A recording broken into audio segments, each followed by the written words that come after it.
All right, the clock has struck 10, so I'm going to get started. Thanks for logging in, everyone. I know we'll have a few more stragglers coming in, so we'll see more people soon. Thanks and welcome to our meeting today. I want to remind you that prostate cancer is 2 words, not a sentence. So thanks for joining us today. While the pandemic may be hopefully on its final last legs, and it feels like it's the legs of a centipede for how long it's gone on, we still await notification of when we may return to the Sanford Burnham Prebys Auditorium. So until then, with the effort of myself and John Tassi, we're going to continue to provide information via live streaming on our regular meeting dates on the 3rd Saturday of the month. And of course, once we do find out that we can start meeting again in person, we'll be sure to let you all know on email as well as the website. Our IPCSG principals are Bill Lewis, our president, who also does a wonderful job with our newsletter summaries, Jean Van Vliet, our director and treasurer, Steve Pendergast, our secretary, who also does an excellent job with our newsletter, Bill Manning, a director and our videographer, myself, Aaron Lamb, a director and facilitator of the meetings, and John Tassi, our webmaster. And of course, there's you. We have over 900 members. Everyone is a volunteer, and you can be too. Our support to you starts from our website, www.ipcsg.org, which I'm sure you're all very familiar with by now. On there, you can find a wealth of information. Certainly all of our past newsletters that are full of the summaries of the prior meetings, as well as links to new included medical journal entries and excellent information to help you in your choices of treatment. And of course, there's the links to the monthly video streaming. Now we also have hotline numbers where you can call to get in touch with several of our members who can help guide you in getting the information that you need to make your best decision. We have Jean, Bill, their phone numbers are there on the screen, but you can also find them on the website. And recently we've added Sharon, who has offered especially to help women, family, and caregivers with any questions you might have. These are particularly useful numbers for people who have recently been diagnosed with prostate cancer to call and get help. We do need volunteers. We need people to help recruit and schedule speakers and to share your experience. Actually, next month, we're going to be having a member roundtable where 3 of our members have graciously offered to share their stories. This is a wonderful time to ask a lot of questions of fellow members, patients that have been through treatments that you might be considering yourself. We also need help taking hotline calls. So go ahead and contact us through the website or the phone number, the hotline number there for Jean. So our support group has the purpose of sharing patient-focused experience to your own best case manager through informing, networking, and caring.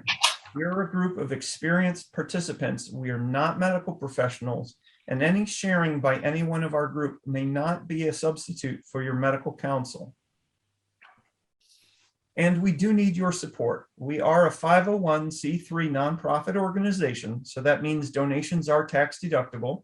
There's no medical or religious affiliations. And during the coronavirus pandemic, our video streaming, where we have our video streaming in our instead of our meetings, our costs remain very much the same. We have costs to maintain the website, to advertise, to try to get the word out to new patients. So please do make a donation to us. You can do that online via PayPal or by sending a check to the address that you see there.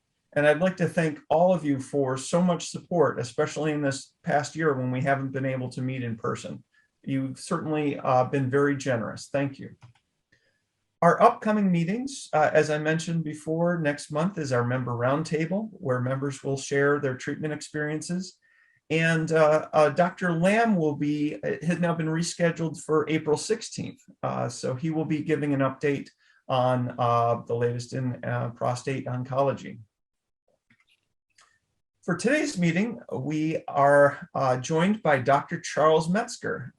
His email address is there, as you can see. You can submit questions to him after the meeting, if you have any, via that email that he's graciously provided. He will be giving a talk today on management of rising PSA after primary treatment. So Dr. Metzger, please take it away. Okay, what do I need to do? First thing is to share your screen again, if you would. Okay, and then go to the, no. There we go. Perfect. And then the pictures are still in the right upper, is that okay? Yeah, that's fine. Okay. All right, well, good morning, everyone. My name is Chuck Metzger. I'm a retired urologist from Glendora, California. Glendora, California being right below the mountains and next to City of Hope. So we've had a huge influence of City of Hope on our practice. I've been retired since 2012 and involved with the Prostate Forum of Orange County, which sounds very much like a similar association that you have in San Diego there. We have a lot of things to get talked about today. So let's get started.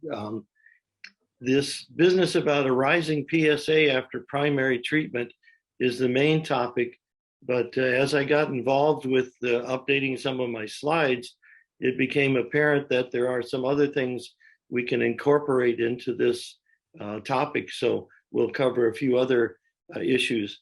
Certainly, this is one of the largest new groups of new patients that we have. No one seems to want to tell you before primary treatment that there may be a 30 or 40% recurrence rate. And that is somewhat of a silent secret. The fact is, almost all the studies show that despite our best efforts with pre-op workups, 30 to 40% of surgery and radiation patients are likely to recur. It seems to be a little bit higher after surgery, and it includes, of course, some men that are doing active surveillance that have disease progression, stage progression while they're just doing active surveillance. Our group in Orange County, active surveillance is actually the largest percentage of men in our group. I'm not sure we're quite as big as the San Diego group, but at any rate, we have an awful lot of men that are doing active surveillance. And it seems that everyone has their own active surveillance protocol. So that is one more thing you have to take into consideration. So just a little bit of an overview of what we're going to cover is what to do. Androgen deprivation has a new twist.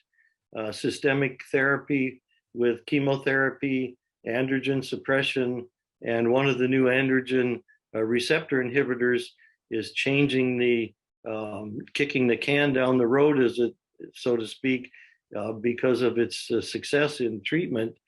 We're seeing a large group of men that precision therapy has been identified where PARP inhibitors are particularly good for certain genetic abnormalities. And then just recently, local treatment of the prostate when someone presents with initial metastatic disease has been shown to improve outcomes considerably, something that we never thought was the case. Metastatic directed treatments are still being tried. In some cases, they work very well. Game changer, of course, is theranostics. I was very disappointed to listen in on a national conference last night out of San Francisco, and 4 of the 5 experts on the panel just trashed theranostics completely. And yet most other things in the literature certainly support the fact that theranostics is here to stay and is something that has to be considered.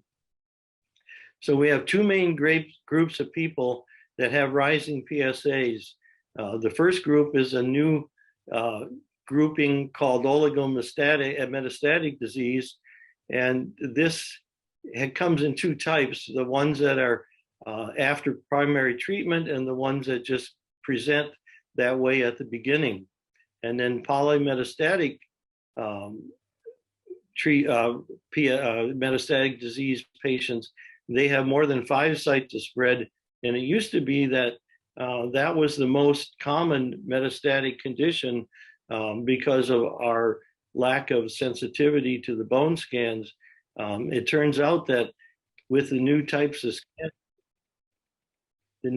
scanning, the oligometastatic group is growing by leaps and bounds. And so that we'll include treatment for that and what to do. The metastatic workup in the past has not been very accurate.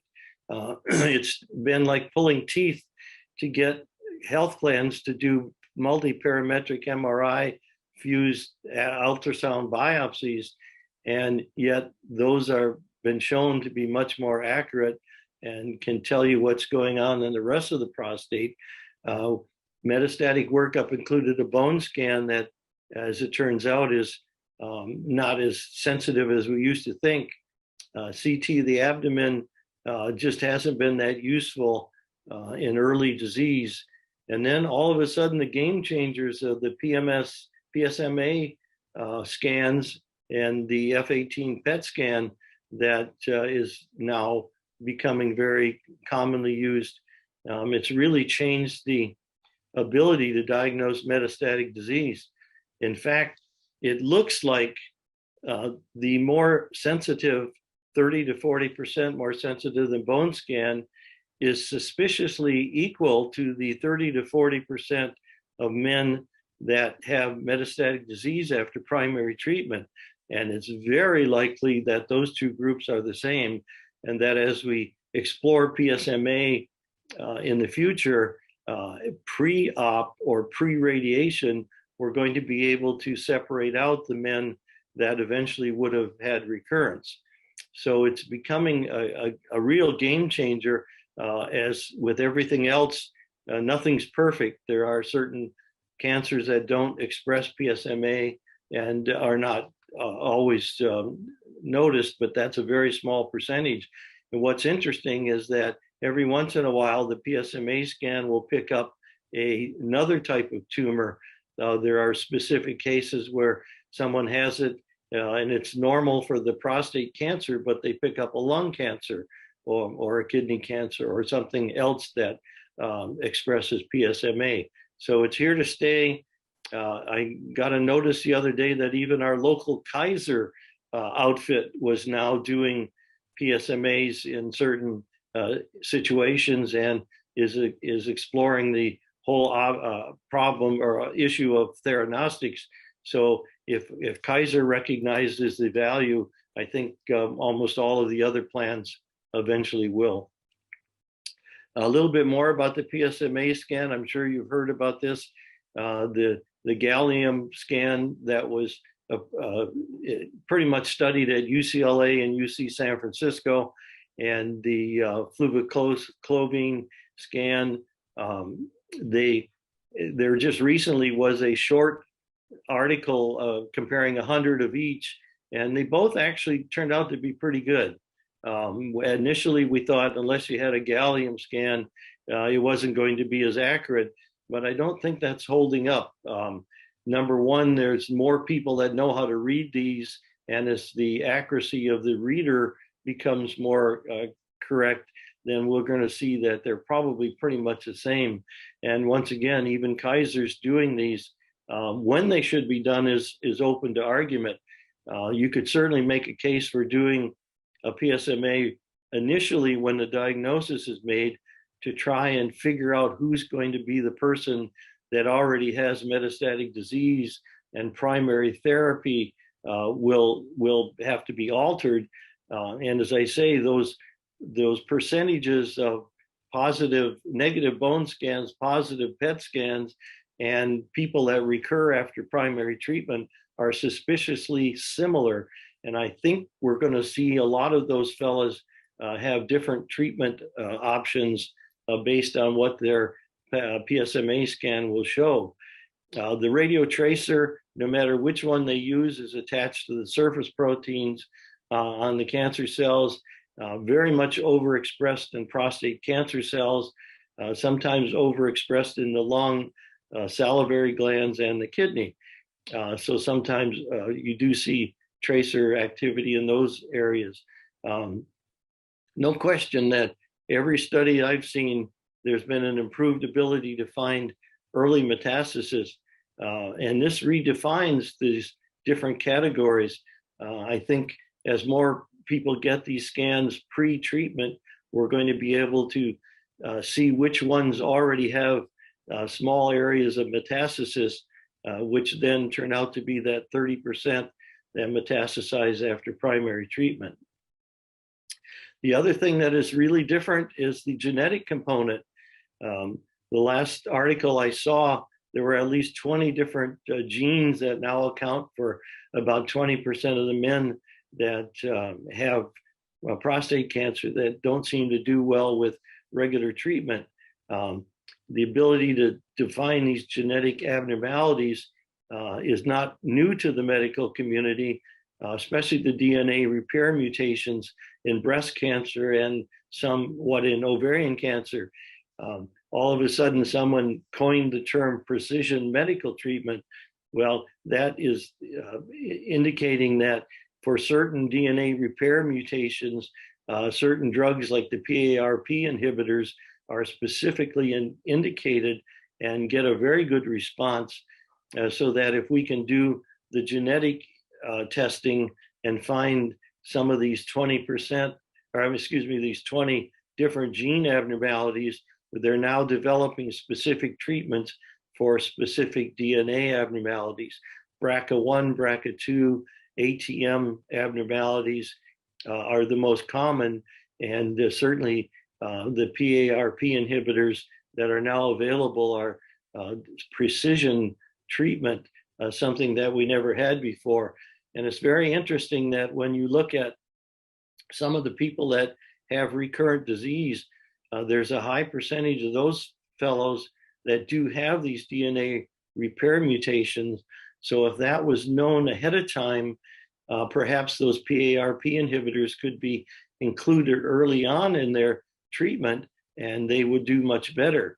And of course, when you look at certain ethnic groups that have different types of cancer of the prostate, you can find different genetic abnormalities, and hopefully we can lead to more precision medicine.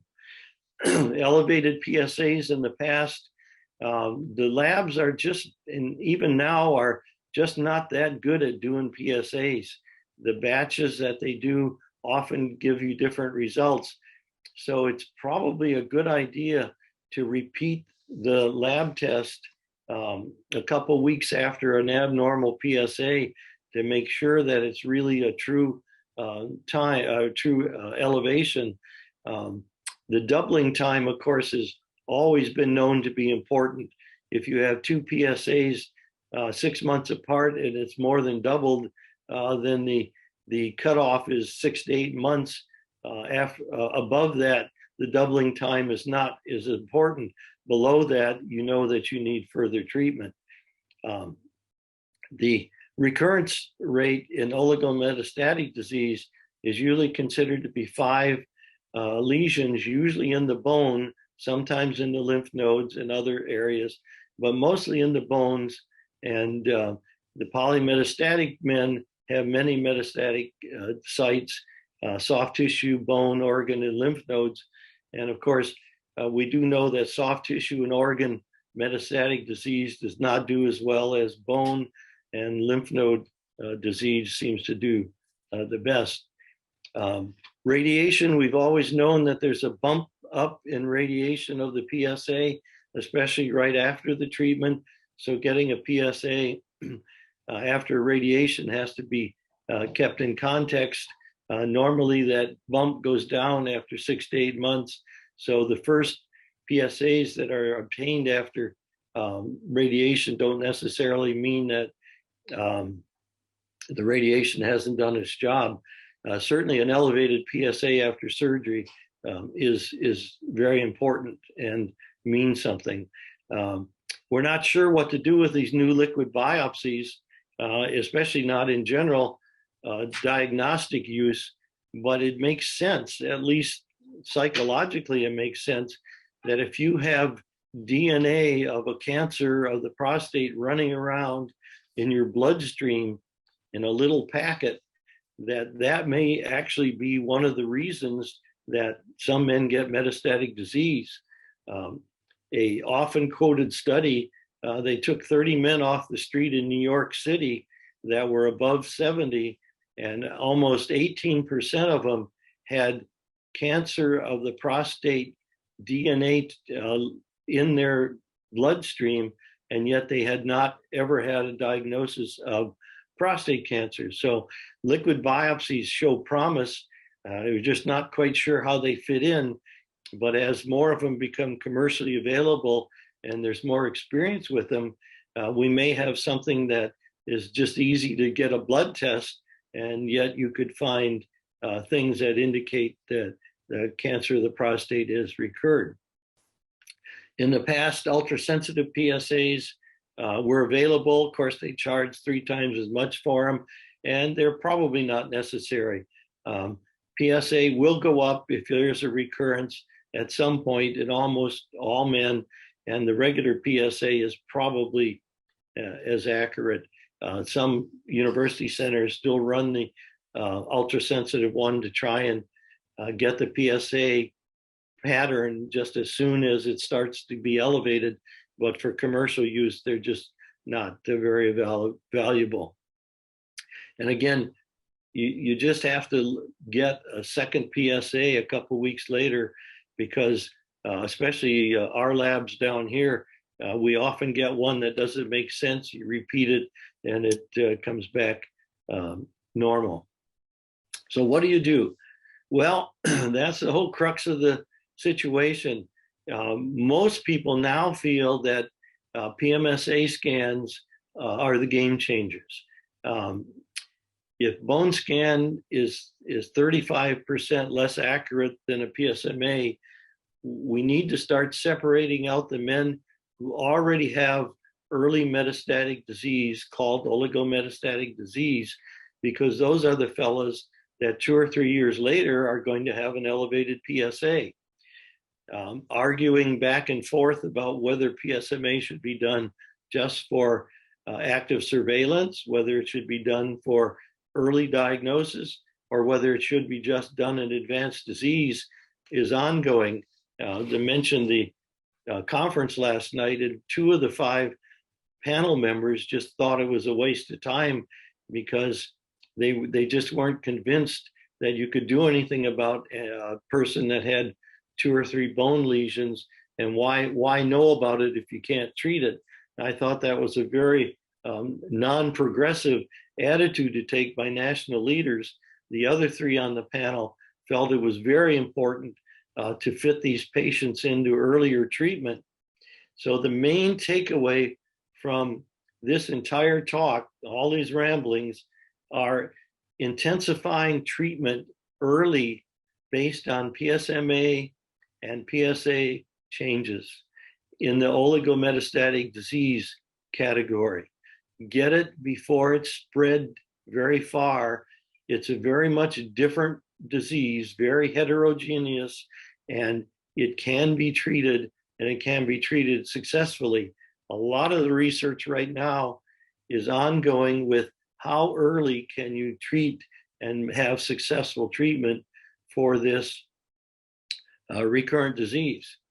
Now, prostate cancer occurs in men that tend to be a little older, sometimes other significant illnesses, advanced age, poor health. Everything has to be kept in context. You certainly don't want to overdo a workup if someone is 88 years old and in poor health and is going to have other significant medical illnesses that are going to impact their life, or if they're in poor health as younger patients. So if you have healthy older men that have these issues, then there's no question that things can be done. Now, almost all of the treatments combine the infamous androgen suppression. And it's unfortunate that androgen suppression has to be a part of all this simply because it has so many side effects. But almost everything that's been studied to date starts with androgen suppression.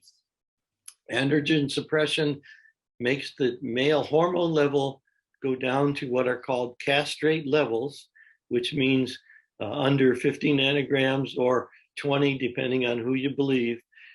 Most commonly done with Lupron, Zoladex, and the one that I'm very excited about, which is the new oral antagonist, Relugolix or Ogovix. How they pick these names is beyond me, but I believe that's how you pronounce it. It's obviously going to be expensive, but it has so many advantages. It's an oral pill instead of a shot. It doesn't hurt like the previous antagonist did. That was one of the reasons no one would use it, because it really hurt when you injected it. It has absolutely rapid suppression of testosterone. There's no flare like there is with Lupron and Zoladex. There are very much fewer cardiac side effects. In fact, the cardiac side effects for the placebo were pretty much the same as for the medication. And if you decide to do intermittent treatment, which some men still do, the hormone levels come back very quickly after this treatment.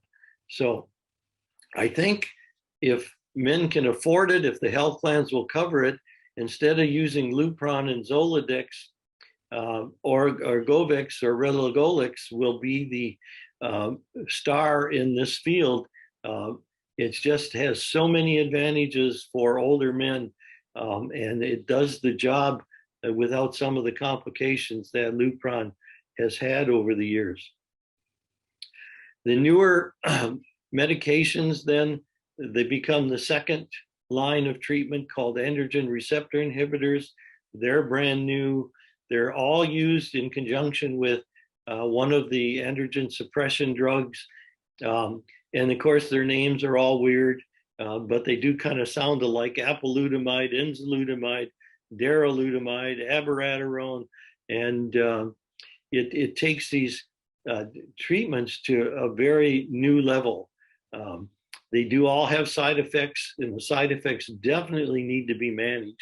You need to have someone who is familiar with all of the potential side effects so they can be treated. What's interesting, in all the clinical trials, men did not have to be taken off these medications in most cases if they had side effects, because the side effects could be treated appropriately. And the way they work with the androgen suppressors is just amazing. The de novo oligometastatic disease are men that present initially with prostate cancer and a positive PSMA scan, or in the old days, a positive bone scan. We do know that in the old days, when you had a positive bone scan, we now know that that didn't mean necessarily that you just had those lesions, that bone scans could be terribly accurate, and that you may have had much worse disease. So this business about not wanting to do PSMA scans is just not in the patient's best interest. What is interesting about people that present with 1 or 2 or 3 metastatic lesions is that there just recently has been a study that shows that SBRT radiation treatment, or the CyberKnife, to the primary prostate, even though there's already metastatic disease, really seems to help with the outcomes, increase the end of the disease-free interval by almost 30 or 40%. And that there's now a study from Europe, and it's being repeated in this country, that even surgical removal in the presence of oligometastatic disease has a much better outcome. The interesting thing about that is that in oligometastatic disease, there used to be, we would put people on anti-androgens and say, you know, that's it, that's the best thing you can do. But now we know that active treatment of these oligometastatic conditions has really improved the outcomes. And it seems reasonable. They discovered with kidney cancer that if you took out the primary kidney tumor, the tumor quit seeding other areas. And it seems like if you do something to the prostate, then you stop the tumor cells from doing whatever they do to cause cancer spread. It'd be interesting if this DNA of prostate cancer cells circulating turns out to be the method of spread. That still has to be determined. But as I mentioned before, circulating tumor DNA fits into this whole business somewhere. We're just not sure where. We've also had some experience with immunotherapy. Spicule T, the Provenge, has been around for a long time. It's very much underutilized. It is just, no one seems to know where it fits. If you add Provenge to other therapies such as Aberaterone or docetaxel, there seems to be an improvement, yet it doesn't seem to be used as much as it probably should be. The exciting part is how well chemotherapy has changed the picture in metastatic disease, especially in high volume disease. Excuse me, we used to think we didn't have much for high volume disease, but docetaxel and the newer cabitaxel have really been shown to be very active with fewer side effects than most chemotherapy. And you almost always get a rapid response when they work. So they have reemerged as a part of the new treatment plan for prostate cancer that is oligometastatic. The PARP inhibitors have to do with DNA repair genes, and they have been shown in the group that have genes that, especially BRCA1, BRCA2. BRCA2 was the most widely affected, that this is a precision type of medicine. Some of the other new therapies for the ATM variant and others that have been currently diagnosed are being precision directed at these, and the results are all very interesting.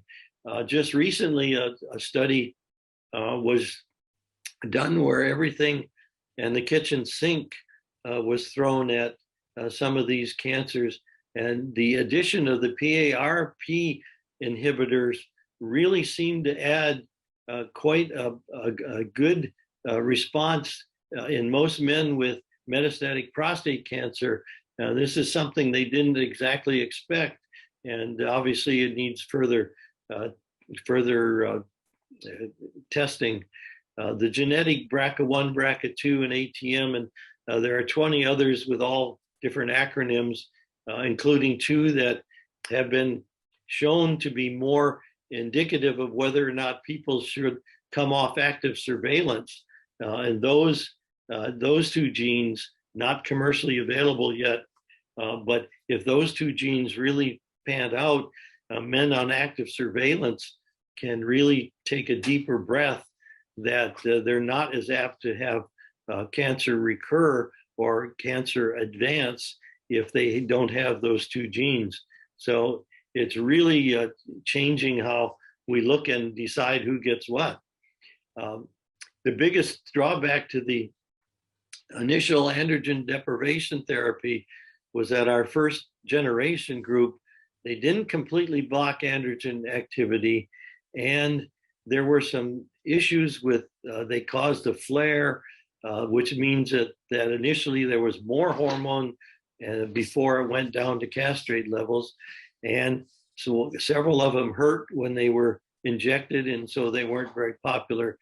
The second generation anti-androgen, the second generation androgen receptor inhibitors, Aberaterone, Enzalutamide, Apalutamide, Daralutamide, have really, even by themselves, changed the whole nature of treating metastatic disease.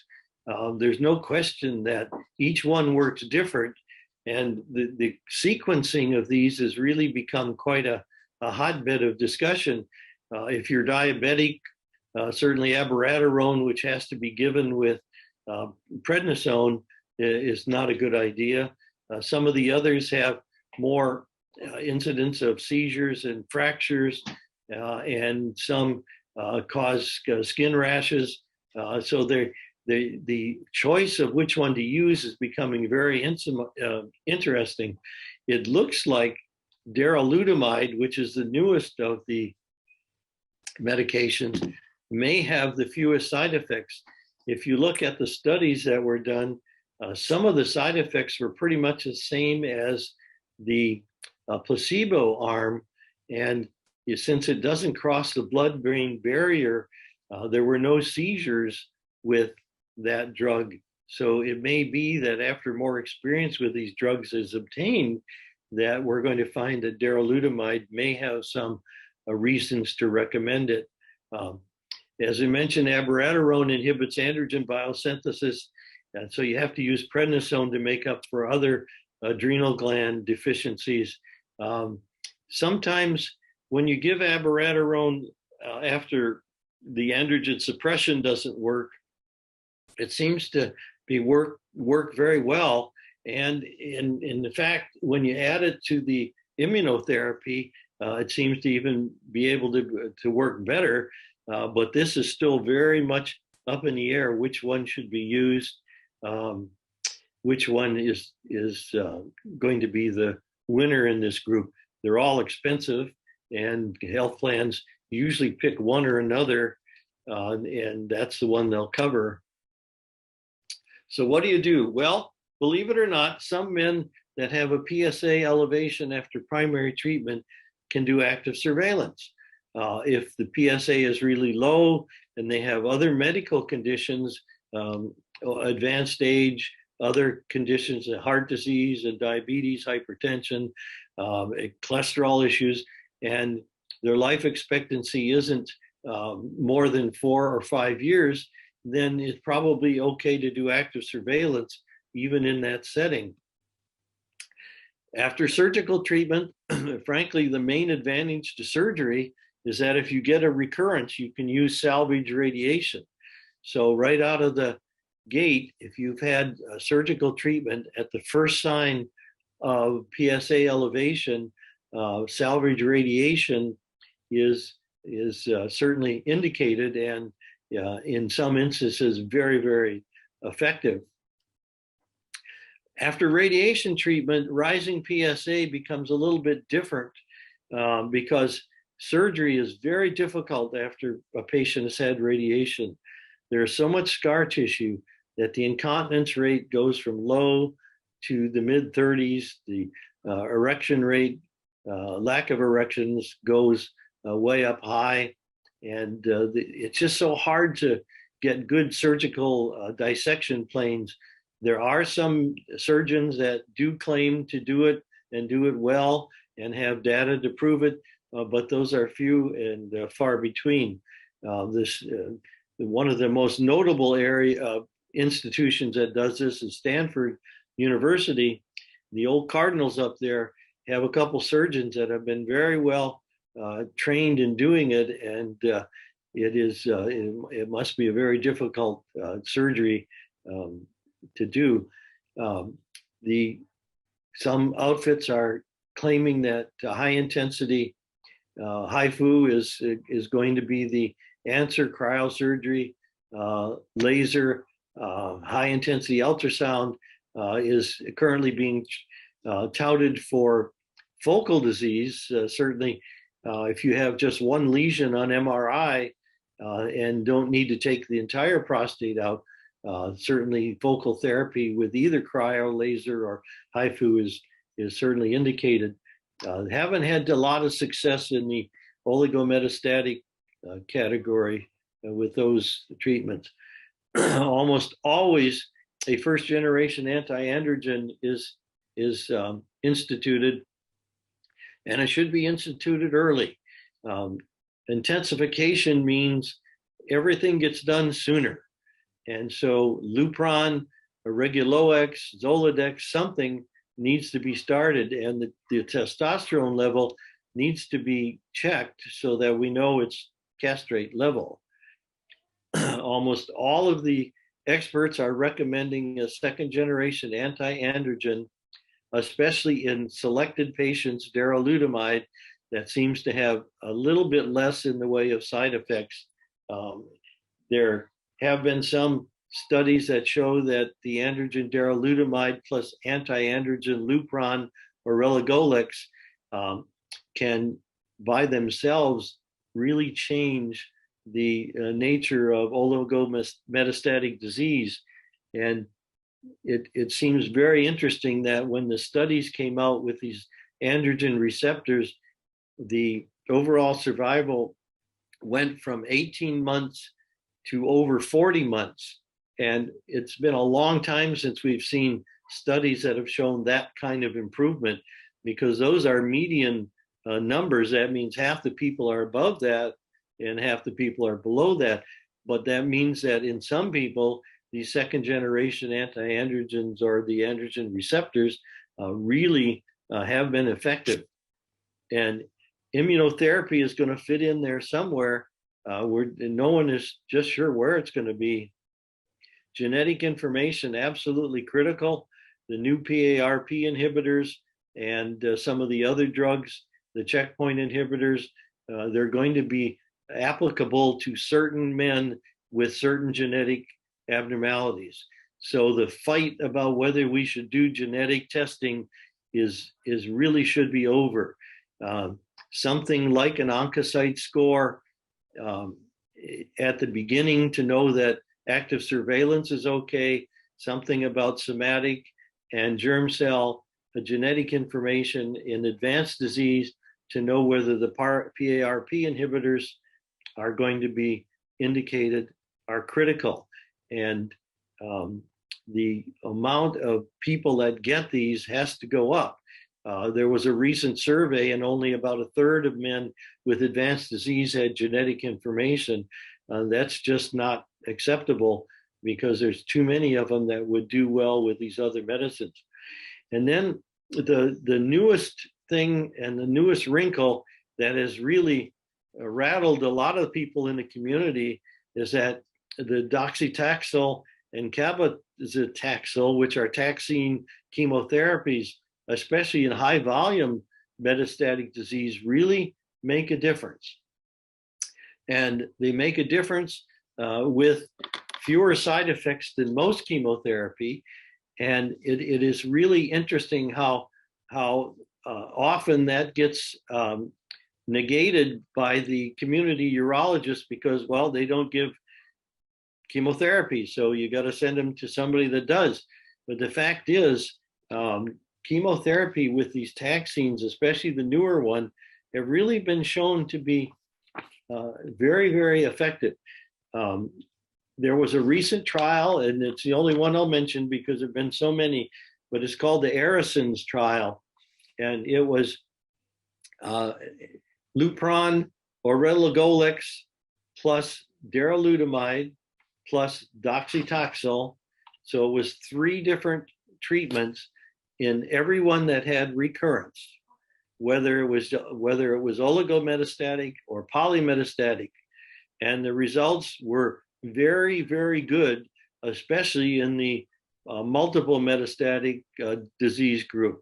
So there are a lot of people now that are thinking that the new treatment paradigm for metastatic disease of any type is first generation anti-androgen, second generation androgen receptor, and a chemotherapy with either docetaxel or cabazitaxel.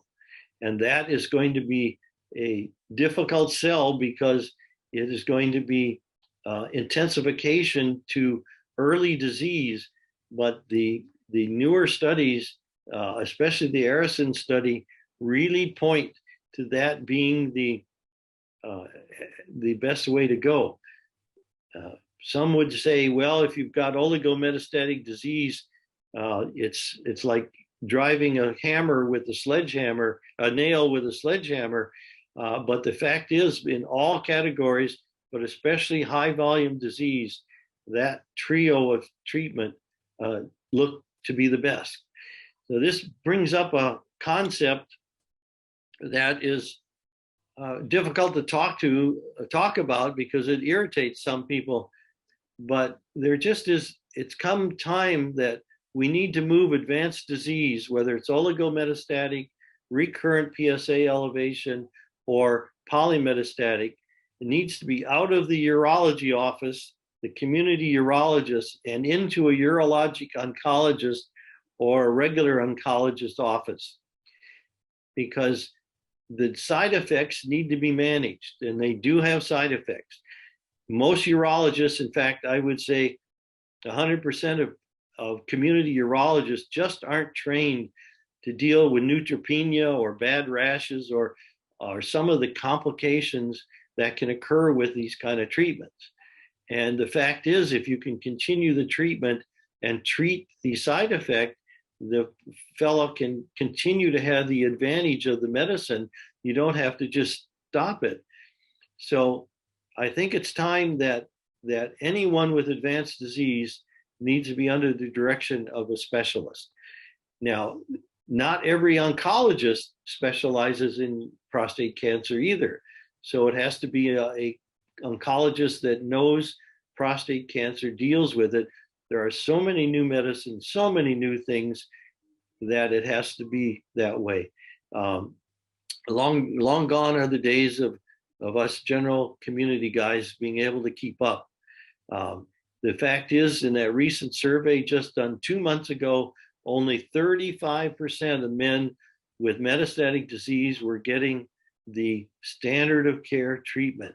And that's because 70% of the men with oligometastatic or polymetastatic disease are still being treated by a community urologist that just isn't trained to do what they need to do.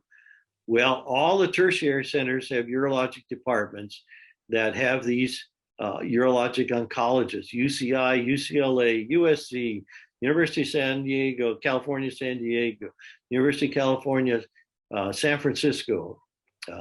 Right here in Orange County, we have Hoag Hospital, we have City of Hope, and we have UCI.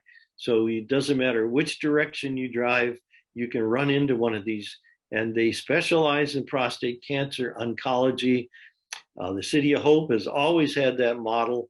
That's one of the reasons they've been so good at treating metastatic disease. Dr. Dorff, D-O-R-F-F at City of Hope, is a world expert in urologic prostate cancer oncology. It can't get any better than that. Sadly, if you resist one androgen receptor, the others don't seem to then work. There is a reason sometimes to change chemotherapies from the older taxane to the new cabazitaxel, fewer side effects, and seems to be very effective. The interesting thing with PAR inhibitors is that they do work in DNA repair gene mutations, but they also seem to work in some other patients.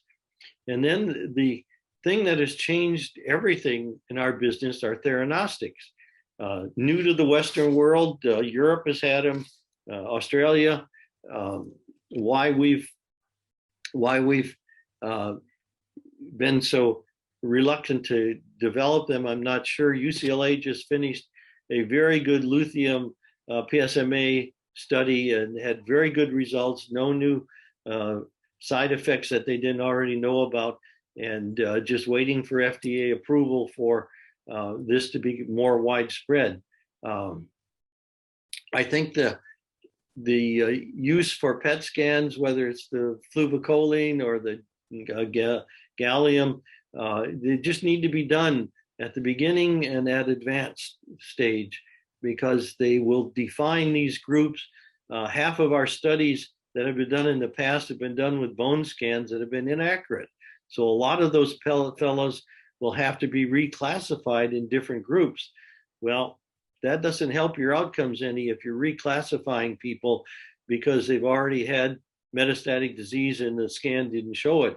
So it's important to get these PET scans one way or another. One interesting way that they're using the PSMA scans is that in surgery, you can use them to see if you've got good margins. Right now, there's no good way to tell whether you have a good margin and you've gotten all of the cancer, but there is a application of this PET business to tell the surgeons where, how far to go in their resection. And there's no question that the lithium PSMA treatments have changed the entire approach to this disease. If you have a rising PNA, you get a PET scan with the PSMA, and then you attach the radioactive material to it, and that material only goes to the cells that have PSMA. Now, one of the problems, of course, is if an organ that has PSMA is not the prostate, then there may be some issues. And that's why there have been some salivary gland and kidney issues. But they're finding ways to block that so that you're only destroying the cells that have PSMA, therefore only the cells that have prostate cancer in them. What a precision idea. And this is going to be something that is here, especially since they're now attaching other medications besides lithium. They're using PARP inhibitors. They're using copper. There's quite a good study in phase 2 that is attached to copper molecule that is really showing excellent results without some of the side effects that we see with lithium. But it's here to stay. And as I mentioned before, it was disappointing to have 2 of the national experts last night say they're just not ready to start using this yet. But it seems like it's available. It doesn't seem to have a whole lot of downside, and it certainly is going to change how we do things. UCLA, again, leading the way, University of California, San Francisco.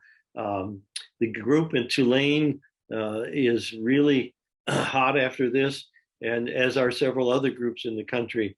I think it's here to say Dr. Sartor, who's one of the best medical oncologists in the country, has endorsed this, and he's using it and adding other agents to try and find even better uses. One of the questions we've always had about radiation and androgen suppression, it used to be thought that if you gave hormone, if you decrease the male hormone before radiation, that the cells would be more sensitive to radiation. So we used it in a neoadjuvant way, and that was before, during, and for a short time after. And then they discovered that if you did the radiation first and then used the treatment afterwards, at the end or afterwards, you seem to get a better result. So the current recommendation, although it has to be substantiated in a bigger study, seems to be to use adjuvant androgen suppression if you're going to do radiation treatment, and that would be do the radiation treatment and then give the androgen suppression. This is certainly probably going to be the gold standard for treating with radiation. One of the issues I mentioned was a study just 2 months ago that only 1/3 of the practicing urologists were doing any of this. That I think the genetic testing just has to be done. Even Kaiser is admitting that in certain cases it has to be done. So if we can get Kaiser to come around, we can get others too. The advanced patients certainly need to know whether they have a need for these PARP inhibitors or other treatments. And as they create new drugs like for the different germline mutations, especially the PARP inhibitors, the checkpoint inhibitors, other drugs that are certainly available are going to be tried. They're going to keep coming up with more precision, but if you don't do the genetics, you won't know. Also, again, a plug for relugolix. I think it's exciting. This antagonist is oral, probably expensive, but it just eliminates a lot of the problems that Lupron and Zoladex presented. And especially if you have men that have a cardiac history, and most of our 70, 80-year-olds have cardiac disease, whether it's symptomatic or not. So it just makes a lot of sense. And if it does the job faster and has a faster return to normal, then we'll probably get back to intermittent treatment where you can have periods of time where you're off the therapy, rapid return of your male hormone. And this seems to be a very good thing. So the targeted therapies, especially with the PARP inhibitors, are going to be good because of the precision, the damaged DNA. As mentioned, many as 30% of men have this. BRCA2 seems to be the most common. Survival was twice of what the control group, which is good for a drug that doesn't have that many side effects. And BRCA2 did the best. The biggest side effect of it was anemia, low white count, nausea, and vomiting. And these are the very side effects, the reason why oncologists and specialists need to be dealing with these rather than the community urologist. The ATR inhibitors also stop DNA repair early. Studies are showing they may be very effective, especially in other than BRCA2 genetic abnormalities. So my take-home message is get to a specialist at an academic center with a urologic oncology specialist. All of the new advances are complicated and require sequencing. They all intensify the treatment, make it earlier in the disease process. You must have genetic data to move on. Insurance coverage, you might as well get an advocate. If the insurance doesn't cover the newer treatments, present data, information, articles to the medical directors. They do listen to facts, because once it becomes a factual thing and not just a arbitrary decision, it's their license on the line. So if you do have facts and it's medically indicated, it's standard of care, it is precision medicine, it's their job to listen and then in selected cases approve. And we've had a pretty good response from medical directors that have initially not wanted to approve things that then do. So that's it. A lot of information, left out a lot of the big words, but since I'm retired, I'm not allowed to use them. The takeaway is we have a whole new era coming. Theranostics is here to stay. PSMA is here to stay. The naysayers are just going to have to get on board. Great presentation, Dr. Metzger. Thanks for all of that. Yeah, certainly the intensification topic was important in my case. I have been seeing a urology oncologist. I don't think I pronounced or said that quite right, but urologist or oncologist who specializes in urology at UCSD, Dr. McKay, and she had the foresight to put me on both Lupron and Zytiga before that really was considered to be, the standard of care to do both, regardless, or under at least the situation that I was in at the time. And I've had a wonderful outcome on account of that. Perfect. If you look at the graph of that study that she based that on, it's amazing what the combination does. as I said, we've never had anything in medicine quite like that. All four drugs really have just been shown, although they have different side effects, have been shown to be remarkable in what they've done. And it's just something that, unfortunately, you have to use androgen suppression with it to make it successful. But you can manage those side effects also. So hats off to you. You're in the right hands. Yeah, yeah, and it's just amazing how far forward we continue to come. I mean, for me, the Relugolix and the Daralutamide, those were new terms to me. I haven't heard of those. Obviously, I'm not, actively seeking treatment at the moment, but what the last big thing I'd heard about was PSMA, and these really do sound like wonderful drugs, especially the Relugolix. As you can see on the Q&A, somebody had said that it was a game changer for them. Certainly the Lupron shots, I handled the ADT treatment quite well, but the Lupron shots themselves, in fact, they could be painful. I remember for 2 weeks, I had trouble walking. I even fell once because of the pain from it. And so the oral treatment, wow, that'll be fantastic, especially with the improved chances of the hormone levels bouncing back.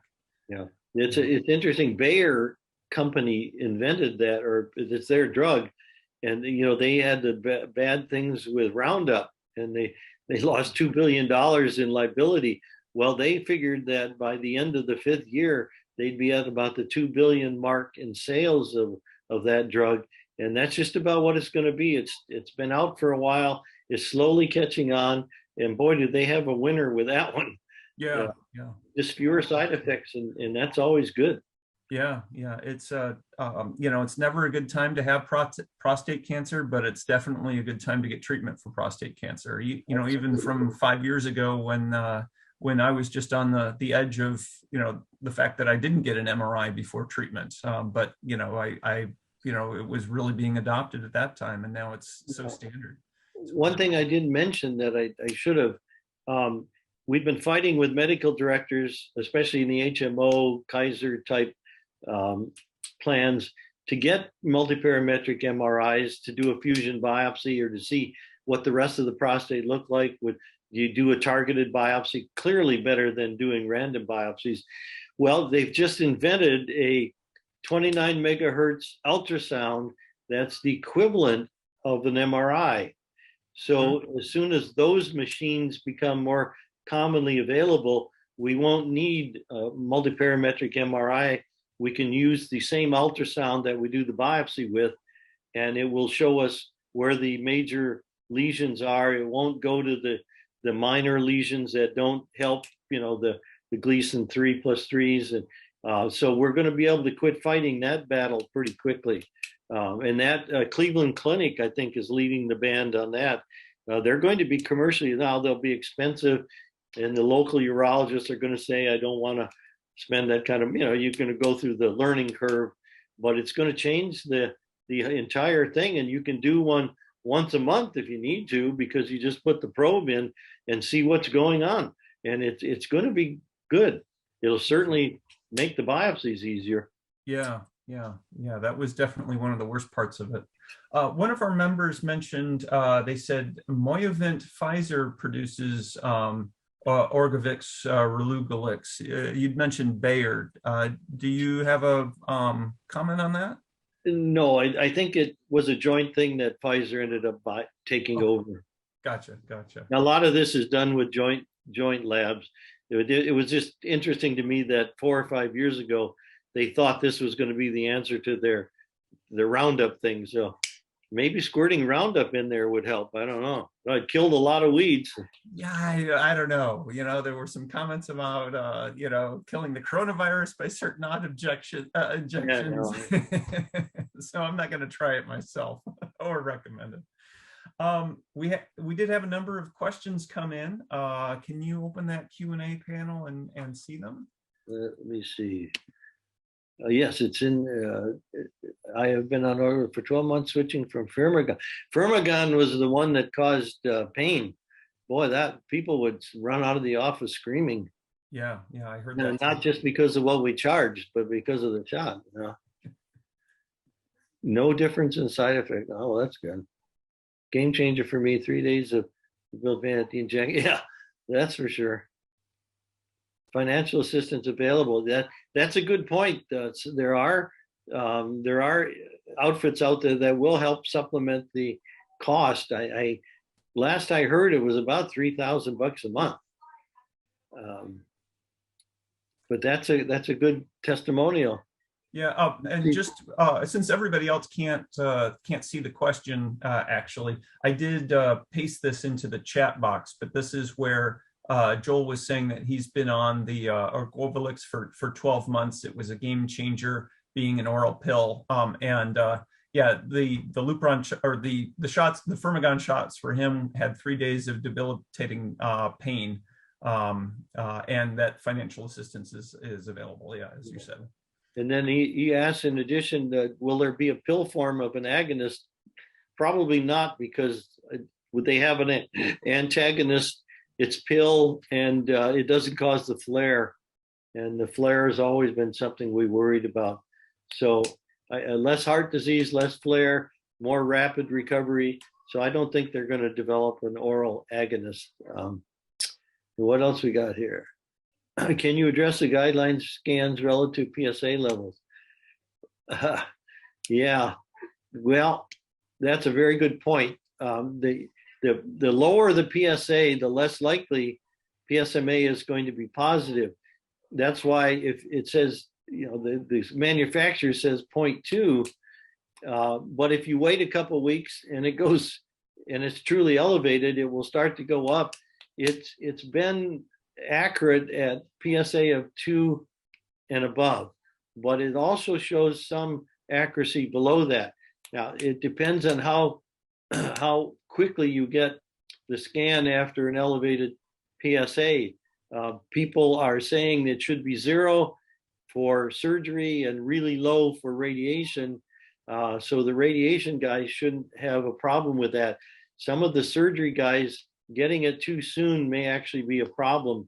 I can post it. There's a good study that shows how it gets better as the PSA goes up to 2 level. So that's a very good point.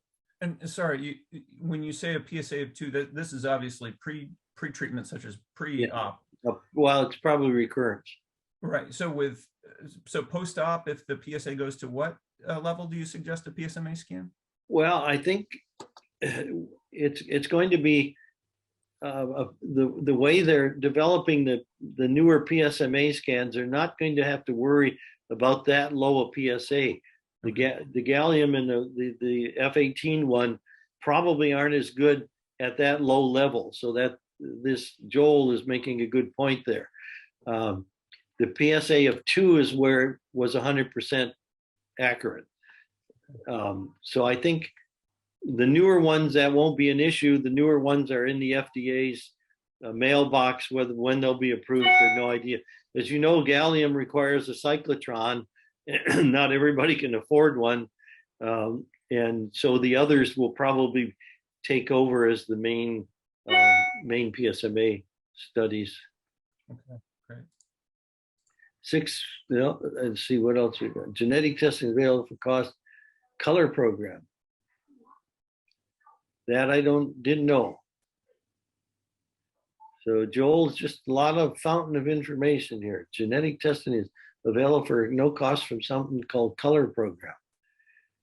Be interesting to know which one they use, but yeah, if you can get it free, that's the best price of all. Yeah. I had prostate cancer, 212, 6-week radiation, 220, slight rise in my PSA last week, at a PET scan, no cancer. What caused the rise without cancer present?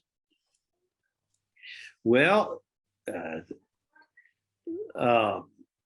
I think the main cause is that, believe it or not,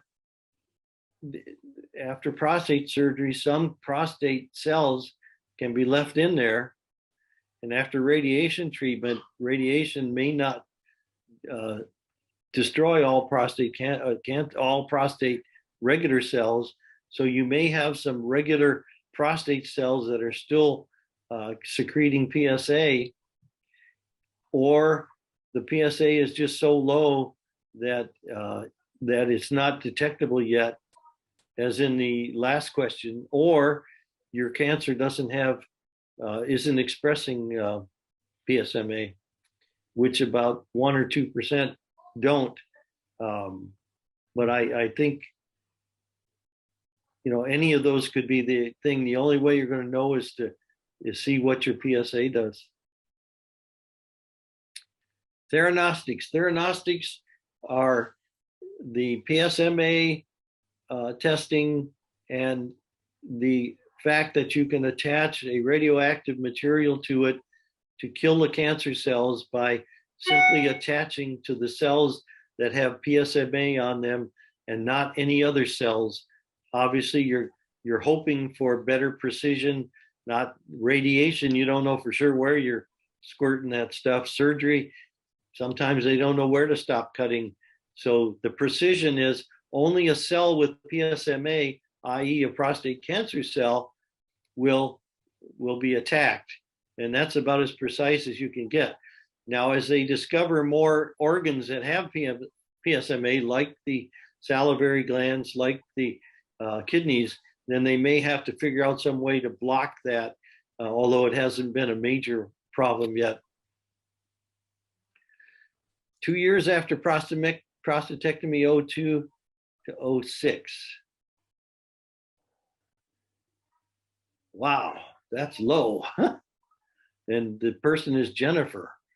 I wonder how she got a prostate. I'm sure her husband or partner is logged Oh, in with her well, account. I mean, I'm from Orange County, and half the people act like, well, that's another story. That is going to be a very interesting, if that continues to go up at some point, there'll be enough PSA to do a PSMA scan. My guess is that is either lab error and doesn't mean anything, or this is the earliest beginning of a cell somewhere else.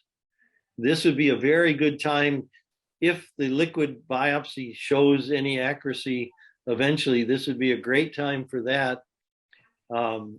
Otherwise, I think you just have to keep waiting. You'll be on active surveillance. We'll see what happens with that PSA. I don't think it would, PSMA at 0.06 is going to show you much. How common is cardiac radiation hormone therapy? Well, a lot more common than we tell people, I'm sure. Probably 8 to 10% have cardiac related problems with it. And what often happens is the urologist gives a Lupron. The guy has the cardiac problem. He goes to his family doctor, internist, or cardiologist, and it never quite registers with the urologist that there are problems with the heart thing. I can't even remember a Lupron-related heart problem in my practice, but I'm sure somewhere there was one if it's as high as 8 to 10%. We did have to take people off Lupron for other reasons, anemia, hypertension. People just couldn't tolerate the low male hormone. And there may be some help on the way with that. I didn't make a slide for it, but there is an amino acid that seems to be more related to the way the cell responds to hormone therapy. And it may be if you attack that amino acid that it will be that you won't need to worry about the male hormone part of it. That's work coming out of Duke, but it's only in lab animals. It hasn't even gotten to phase 1 yet. But that could be exciting, because if you can just get rid of glutamine, or I think that was the amino acid, and not have to deal with the entirety of male hormone, you won't have near the side effects. Good point. Going back to the topic on the 0.02 to 0.06 PSA, that's actually quite similar to me after my surgery. But for me, of course, it was immediately after surgery, and basically saying that they had not gotten all of the cancer out. At the time, UCSD was doing a MRI study. I'm not sure if they still are. It had been under Dr. Brent Rose, who came and spoke to us actually just last month, I think it was. And they actually were able to detect 2 lymph nodes for me that that were suspect, and I ended up going through radiation for that. But you know, my PSA there went from, I think, 0.02 to 0.06 to 0.11, and right about that time was when I had this multi-parametric MPMRI. I think, I forget exactly what they called it.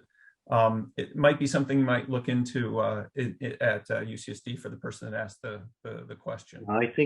I think at that level, you'd want to do it on a clinical trial if you could. It was a clinical trial type of thing. Yeah, I'm sure they that were even a little surprised that they found it. Somebody on a clinical trial will do a PSMA, will do an MRI, will do a CAT scan, and we'll look at all of them. Probably there's a clinical trial somewhere where they'll look at multiple PSMAs. What's interesting is that we're talking about precision. Wouldn't it be interesting to treat that tiny spot with something that just went to that tiny spot, left the rest of you alone? That's the whole object with theranostics. I don't know why they picked lithium. I didn't even know what Lu was. It turns out it's a metal on the periodic table. It's the hardest metal on Earth. Why it was picked for theranostics? I heard an explanation, but it was just a roundabout. It didn't really say what the explanation was, but Lu is the abbreviation for it. The UCLA study was very positive. They haven't published it yet. It'll be published eventually, but just word in the community, it was a very positive study. Yeah, back when I was seeking treatment, you know, the theranostics was only, you know, it was not mainstream at the time, but you know, I looked at that as like, this is the smart bomb technology of the future. This is going to be fantastic. I'm really encouraged by that treatment. We've had several men from the Orange County group that have gone to Germany, and they put them up in a hotel. They get the treatment. Initially, they thought they had to isolate them on their trip home because they might be radioactive, but that didn't turn out to be an issue. And so you can go to Germany, get a week's worth of sausage and sauerkraut, and get your treatment. Are those Eat enough sauerkraut and you won't need the lithium, I think. I don't know. Yeah, are those foods approved while on active surveillance? All right. Yeah, I think we've got another question there. Well, I don't agree with this one at all. Scripps oncologist. Lupron does one thing, and the Aberaterone does another thing, and the two are, at least in all the studies, the two are together. And the intensification, that's one of the reasons they call it intensification. 10 side effects, unfortunately, that can sometimes limit what you can use. It is a side effect of all of the androgen receptors, which are the new ones. It is a side effect of Lupron. If that were me, I would go on the oral medication and see if I can cut down on the cardiac issues and still be on the intensification. It is not a duplication, though. It is a major component of everybody that's treating intensified therapy. Maybe he used that word, you know, without thinking, but I don't think anybody thinks they do the same thing. They work together. And that person added in that they were also stage 4 metastatic to the bone. Well, that's another reason that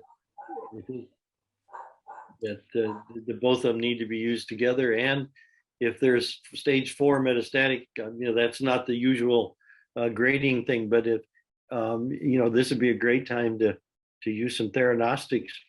It doesn't have major side effects in most men, and it might be just enough to get off some of that other therapy. Yeah. But by the way, does the Is there any difference in the, I think you touched on this, if the metastases are in the bone versus in the soft tissue, does the theranostics work better? Yeah, they certainly work better on the bone. Okay. Okay. Excellent. Visceral metastasis haven't been quite as good, and but the studies that will be published soon, I hope, are in the oligometastatic, where there's just a few, and they have been very, very successful with lithium theranostics in that setting. It hasn't been approved officially for that yet, but the German experience, if you can, believe the Germans, is very positive in the oligometastatic group. Earlier intensified therapy. Great. Yeah. Yeah. Another question here. My PC returned 5 years ago. PSA has risen slowly to 9, doubling time greater than 2 years. No spread noted on multiple scans with oxygen. Active surveillance only. What should I treat? Wow. When should I treat it? Sorry. Well, this is I think, active surveillance, but the doubling time of 2 years is way off the curve. That's very favorable. Multiple scans with Axiom, but that's not being used as much as it was. I think the next scan should be one of the PSMA scans. When should I treat? I wouldn't treat unless the PSMA scan shows something. I would do active surveillance and continue to do active surveillance. Great. And another question from Jennifer, though I've been told that it's actually Tony. So you mentioned pre-existing conditions earlier as a condition for treatments in older men. At 50, does hypertension, obesity, anemia have an effect on treatment options and effects of treatment? Yes, and unfortunately, it can limit. Some of the drugs cause hypertension to become unmanageable, and you can't have that. Obesity doesn't help anything. And anemia, you have to have a certain number of red cells to provide oxygen to these areas for the treatments to work. So those are all, part of the thing, that the reason an oncologist needs to be involved, because there's so many factors there that you have to start to weigh one against the other. We used to think that with those kind of side effects, an orchiectomy, where you remove the testicles, was the safest way to do androgen suppression. But of course, that's permanent, and you can't then go back and sew them back in if you want to have intermittent therapy. At age 50, that's young, but if you can get the hypertension under control, the obesity under control, the anemia, for whatever reason it's there, then the medications work that much better. Yeah, and I think that I know for me, the recommendation had been to hit the gym every day that you can while you're on the androgen deprivation therapy. So it's certainly going to be a very important aspect in this person's treatment as well. Yes, and I get more exercise. If the androgen suppression makes you want to go shopping for some reason, park your car at the outside edge of the parking lot and walk the 2 miles to the shopping center. Absolutely, yeah. Kill 2 birds with 1 stone. Yeah. I'm not sure what this means. It's thanks working on Thalassemia. Oh boy. What is that? Thalassemia. Yeah, it's a disease of the red blood cell. I'm not sure. I'd have to call the medical liaison for whoever makes the drug you're working with and find out what their experience with thalassemia and any particular medication that you can think of. I really don't know. That's a very specific thing. I think another reason you'd have to be with an oncologist, and maybe one that's even a hematologist. Yeah, I do think on treatment, I was getting red and white blood cell counts done every month. So it's certainly something to, very much keep an eye on, even regardless of any other issue. Yes, very much so. Thalassemia and iron overload, less oxygen carrying protein, fewer blood cells. They don't know why. It's inherited. What else they got? Causes nobody knows. It can be treated, but you'd certainly have to know what the drug companies experience with, and that's where their medical directors are very helpful. Medical liaisons, they don't hide that information. That's one area where you can almost always get a good, accurate answer. Mm-hmm. A couple questions that came in by way of the chat window, actually. Somebody asked, what age will there not be any testosterone recovery from Lupron or others? That varies with individuals. It's obviously the older probably you are, the less chance. Intermittent therapy is in some people are using it. There's a study going on where you use huge doses and then come off it. So it's intermittent, but with huge doses, supernormal doses. That hasn't been it hasn't been integrated into the program yet. But a lot of our fellows just don't recover. That gets into, was it safe to use male hormone replacement in prostate cancer?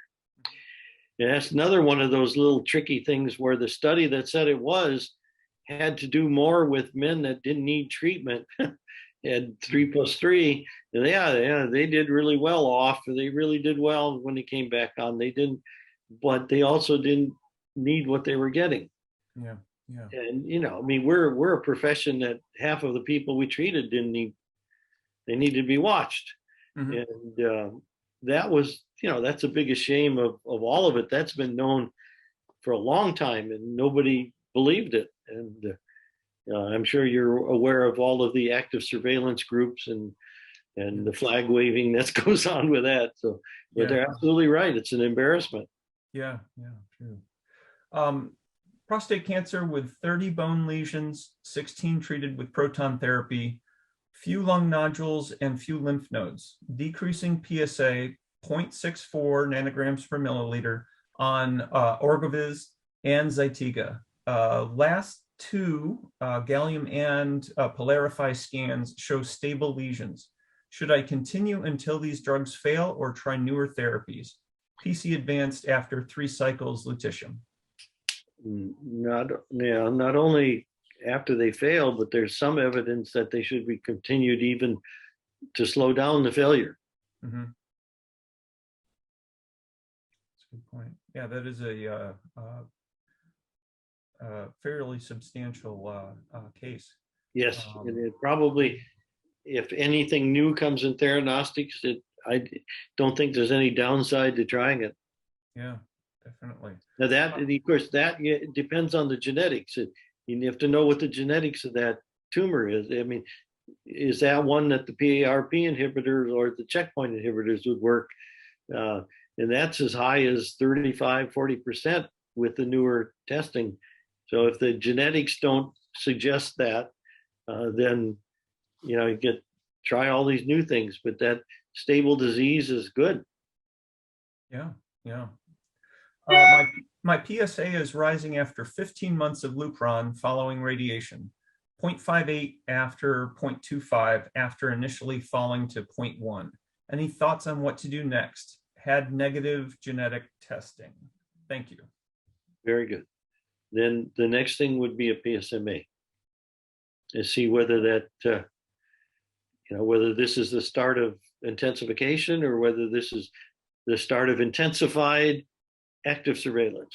True. It's very possible that this is a metastases outside of wherever the radiation had been. So absolutely. Yeah. And maybe circulating tumor DNA, circulating tumor RNA. Who knows what the next? But there's going to be something they hook onto I'm a little surprised the liquid biopsies have been delayed and not caught on.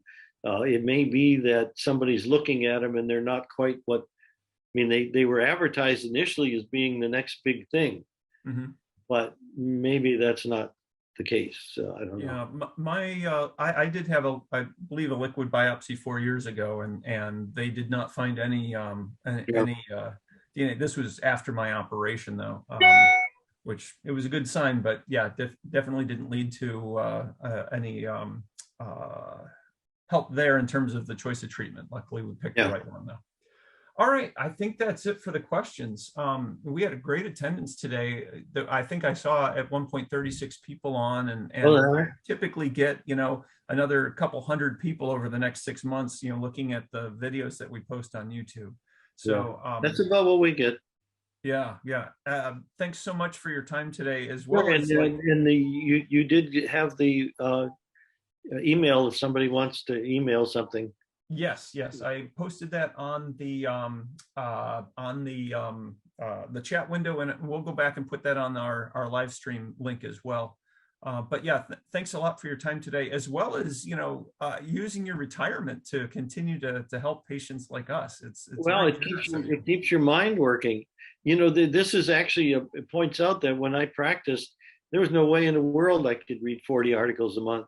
It really, there isn't. It just, you're stopping bleeding, you're doing this, that, and so I know in Glendora we had a really good oncologist. He loved this stuff, and he himself had prostate cancer, so he was very into it. So it was second nature, and it was just a really good experience. And City of Hope back then had the model. The surgeons didn't like the oncologist running the show, but that's the way it goes. You in San Diego, UC San Diego, you got the proton guy down there, and you got the new chairman of the Department of Urology, and two of the biggest names in the world that couldn't be more polar opposite. Right. Yeah. So it must be interesting. Some of the cancer lectures down there must be very exciting. Yeah, I bet. All right, we actually did have one question come in. Let's just make this the last question, if you don't mind answering it. It says, maybe similar to an earlier question, 10 years after prostatectomy, saw a repeated result of PSA of 0.1. Surgeon indicates no action appropriate until PSA 0.2, but sounds like earliest action with any indication of recurrence is most valuable. Is this too early for PSMA testing? Look for a clinical trial, perhaps? Well, I would do it on a clinical trial, because that's a very low PSA. And first of all, is it accurate? Is that a really hypersensitive one, or is that just a regular one? Did the Quest guy have a bad day that day? There's lots of problems with PSAs that low. But if that's an accurate PSA and can be repeated, then a clinical trial to see if one of these newer PSMAs at that level would be great. Yeah, and I think to reiterate one thing you said earlier too, rather than having the surgeon drive this, it would be best to have an oncologist look at his absolutely case, right? Or yes, somebody that's interested. Dr. Crawford is the other person I was trying to think of his name. He's down in San Diego now, and he's a very entertaining lecture person, very knowledgeable. But it must be interesting to see him at some of these cancer conferences talk. He just believes his way is the way. So there you go. All right. Well, that does it for today. Thank you so much again for your time. We'll certainly be looking forward to another presentation by you sometime in the future.